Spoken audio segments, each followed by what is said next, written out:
Am I the a-hole for refusing to speak to my mom after 35 years of no contact now that she's old? Okay, so I, 56 female, have been total no contact with my mother for 35 years because she married 8 times, had 6 kids, all different fathers, and parentified me since I was 10. She allowed violations to happen to all 3 of us girls, and actually told me to shut up, he didn't hurt you, when she walked in and saw it happening to me. She lied about who my father was, and I didn't find out until I was 50 and did one of those DNA tests. I am the only child that went to college and made a life for myself. The others are druggies. So, I got a Facebook message from her oldest one, the one that did a crime she saw, saying I need to pitch in to take care of her, since she's not doing well. So, my anxiety is off the charts. I need to say that they all live in the Southwest and I live on the East Coast. I replied that if he contacted me again, I would call the police. Now the sisters are trying to get me to take her in as you have a big place and money. I haven't spoken to my siblings in over a decade. I told them that they had no idea what is going on in my life, so kick rocks. So am I the a-hole for continuing my no contact with them all? Now for the top comments before reading the update. Just read the title and I'm already at nope. And now that I read half of it, hell to the no. Block everyone, move, change your name, dye your hair, consider plastic surgery, and never ever do a publicly available DNA test. So you already did a DNA test. Your best bet is a pack of angry Jack Russell Terriers guarding the perimeter of your home. OMG, you made me laugh so hard. Thank you. I have vicious Yorkies and lots of pew-pews. Not a-hole. That sounds awful. I'm so sorry. You don't owe them anything. It sounds like you know that intellectually, but it's getting to you emotionally, which makes total sense. I would suggest not only blocking them, but maybe talking to a counselor and getting some extra support. Hearing from them sounds like it's bringing up old trauma. Having some extra support can help you stay strong and stay in no contact when they try to guilt you, as you know they will, and hopefully will also give you longer-term peace. I wish you the best. Thank you. I have been in therapy for a number of years. I moved across the country 7 years ago because I couldn't get the siblings to respect boundaries. Best thing I ever did. I haven't let myself make friends here yet, but maybe soon. Thanks again. I'm so sorry your family sucks. Good for you for putting physical distance between you all. Please, please do not feel guilty. Your feelings are pangs of hurt over what you never had. Feel them, remember the loss of your childhood and bio family, and move on without guilt. We Reddit strangers totally support you.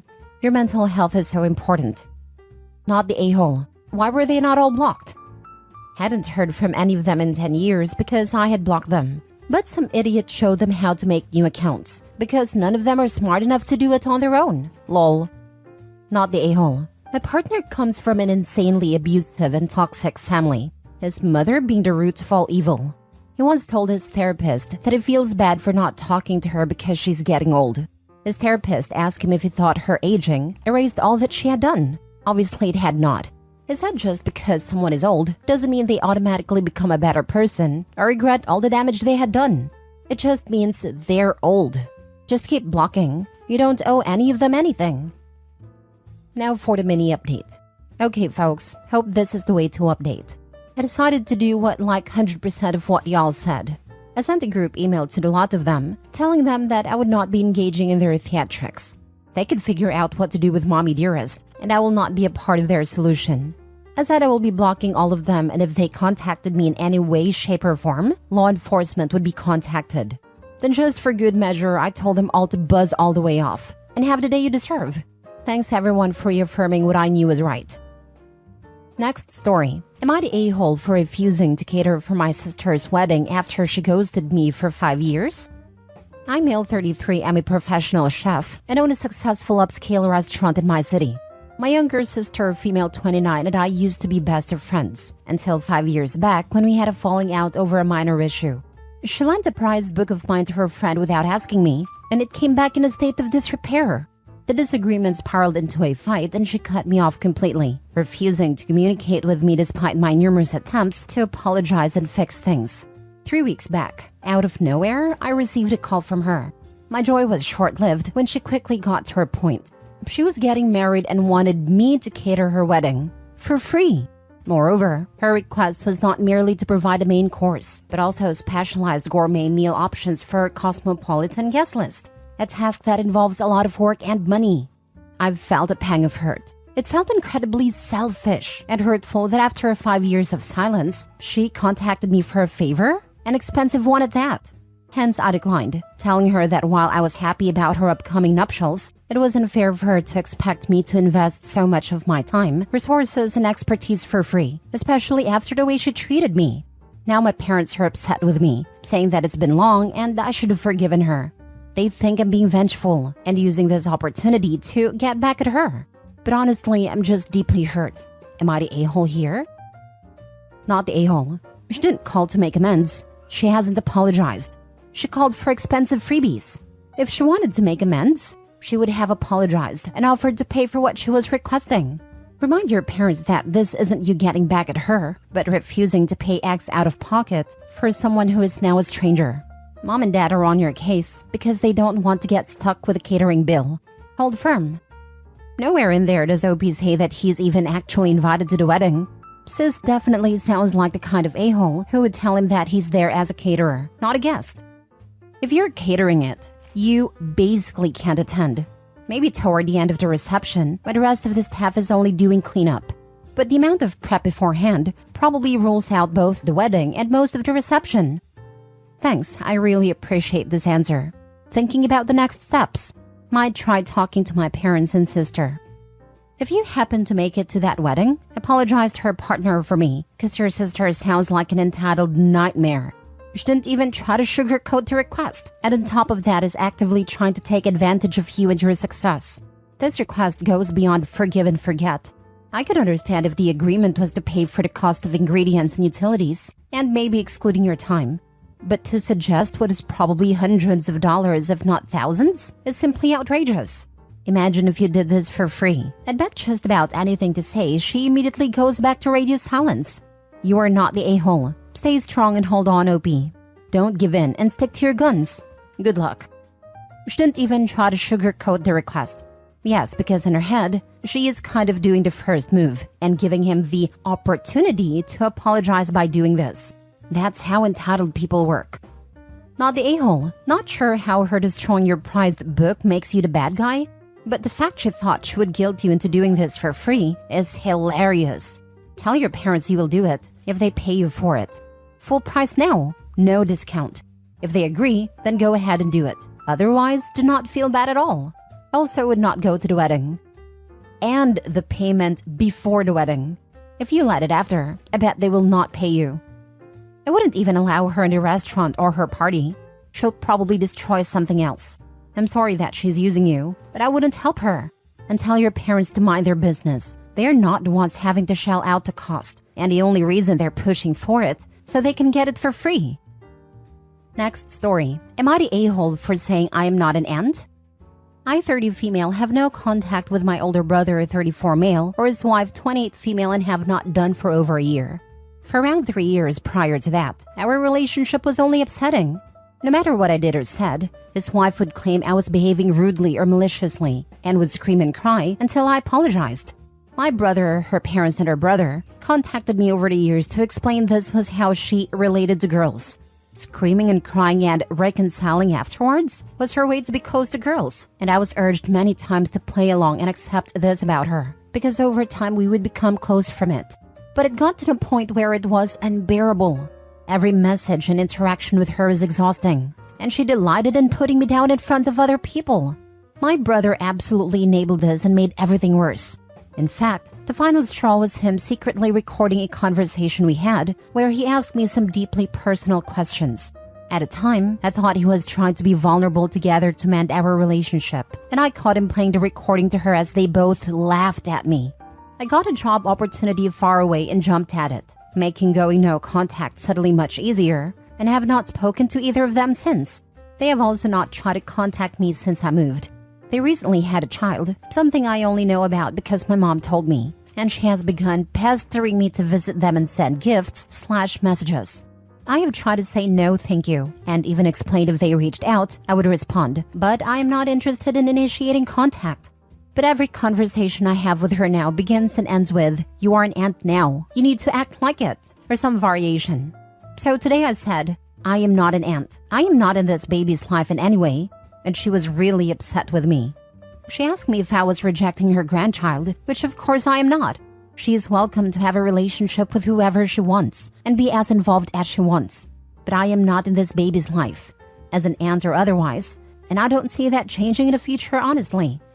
The conversation only soured from there, with her insisting that if I refuse to accept I am an aunt, then I am claiming she is not a grandmother. She's now not speaking to me and insists I'm being unnecessarily hurtful and creating sadness in a time that should be happy. I really don't think of myself as an aunt at all, but I'm now wondering if it was cruel to voice that thought. Am I the a-hole? Now for the comments. You are not the a-hole, but you might need to consider going no contact with your mother as well. It seems like it's not only your brother enabling your sister-in-law's weird behavior, but also your own mother. What has your father to say about all this? Do you have any other siblings? I have 2 other younger brothers who both think she is nutty, but she adores them, so they have a civil relationship. She constantly makes posts about how she loves them and calls them little/big brother, never their names. The only time she got upset with them directly, as far as I know, was when they refused to call her big sister in return. But about a week later, she acted like nothing had happened and never brought it up again. Her own brother told me she just knows how to be close to boys better than girls, and that is why she gets on well with them. I have never asked them to get involved, but my youngest brother has had arguments with our oldest one over her behavior a few times. It just never goes anywhere. But he does not speak to her directly anymore, just through my brother, and only sees her at family functions because of how she treats me. He has, however, gone to visit the baby, and it was the first time he went to their house. My parents are divorced, but my dad is on my side. He was the one who told me to cut them both out of my life. He actually took them out for a meal and discussion over it, right before I left, to get a feel of the situation and see how we could fix everything. But he told me afterwards there was nothing to be done, because they seemed to enjoy the whole situation. He said to him, it seems they like having an outside person to blame things on, and I was just unlucky to be chosen for that role. Oh wow, this is just so messed up. Sorry to say it, but this is truly good riddance. But looking at this, it might be that your older brother and sister-in-law are pressuring your mother into making you come to see the baby by restricting her access to the baby. I can't see a different explanation for her being so desperately connecting you not wanting to be an aunt to her being a grandmother. It's good that you are not completely alone and still have your father and younger brothers as support in this matter. I hope your bond with them will stay strong and wish you the best for the future. Stay strong. I actually did not consider that she was being pressured by them in some way. I always assumed they never spoke about me at all, so thank you for that perspective. If it is true and they are holding her time with the baby at ransom until I comply, then I can understand why my comments upset her so much. Last story. Am I the a-hole for not entering a queue for the 2nd time when my girlfriend gave her food away to a homeless man? I, 24 male, was out with my girlfriend, 25 female tonight, and we were in the city center. It was crowded, and the queues for everything were extremely long. There was a food truck that sold tacos that she really wanted to try. The queue is very long, and she gets tired quickly, so she sat on a bench while I waited for in line to get her tacos. After about 30 minutes of standing in line, I got her tacos and we started walking to a nearby restaurant to get myself some dinner too, before we head home. On the way, there was a homeless man sitting down in the street, and before I know it, she diverted towards him to hand him her food. I thought that was quite sweet actually, and we continued walking, until she asked if we could go back and get more tacos, because she actually really wanted them, and didn't want food from where I was getting mine. I said the line is even longer now than when we left it, and I can't just stand in line for over 30 minutes again. I said she can pick a restaurant and we'll go get food there, but she insisted that she had those tacos in her mind all week, and she really wants them. I said the line was even longer by the time we left, and it wouldn't make sense for us to go back, and for me to stand there all over again for those tacos. She said she'll compromise and stand there till she gets tired, then we can switch, which would have been maybe 10 minutes. I said I'm already tired and fed up because of the extremely long day I had, and I would really appreciate if she doesn't push this and we can get them next weekend. She said, I didn't ask you to go to war, you know. All you have to do is stand there. So I said, if it's nothing, you won't need me for it, and you can stand in line yourself. She didn't say a word to me the whole way home. Am I the a-hole? Not the a-hole. You stood in line once. While her thought in reaching out and offering her food was kind, that doesn't give her an expectation of you standing in the line again. She should maybe look at it as her own sacrifice for helping someone who was hungry. This right here, she didn't really think that through. It's highly inappropriate that she asked him to get her more tacos after she gave hers away. Yeah, this kind of feels like someone donating money to a charity, but using their daddy's credit card to pay. Sometimes I wonder if people type out a whole story of something they think is about themselves. I don't see all the underlying red flags about their significant other's character they revealed. Not the a-hole. She could have stood in the line herself or picked something else. Yeah, she can stand in the line again while Opie gets his food, and they'll maybe be done at relatively the same time. I suggested this actually, but she said she physically cannot stand for that entire time on her own, and she'll need to sit after a while, so I need to be there. Not the a-hole. You don't get to inconvenience other people for your good deed. Thank you. I've been in this situation before, and it sucks. I even started to question my acquaintance with that person because they got me in this situation far more often than I'd prefer. And the worst thing is, I started to believe I was a bad person for not helping someone help someone else.